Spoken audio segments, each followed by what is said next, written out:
আজকে আব্বারে দেখাইমু। আব্বা আমার খালি বিটার খাইতাম মাঝে বিয়া করতে পারে না, খালি আমার খালি বিটার খাইতাম তাকে বিয়া করে লই গেছি। আর আব্বা দেখাই বিটার খাওয়া বাদ দিলাইমু। ঠিক করলি মতন ধরে বিয়া হলাইমু গোটা ঠিক করে লই আমরা করে লাই একদিন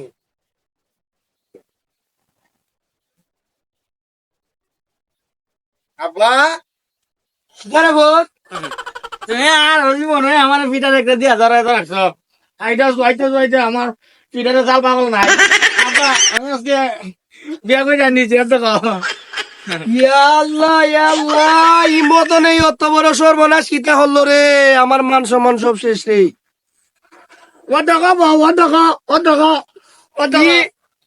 ফুরিতে দৌড়ছে না 12 বছর ফুরিয়ে লইছে বাগাইয়া এখন নারী নির্যাতনের মামলা ধরাইব রে উক্কা আমি এই কোলা হইতো না গোটটা বানাইছিলাম ইটা বেচ্ছা মামলা যাওয়ার লাগবো রে আমি বলতাম না গুলামের ঘরে গুলাম নারী নির্যাতনের মামলা দিব তোরে আবার আর আইব না জেলের ভিতরে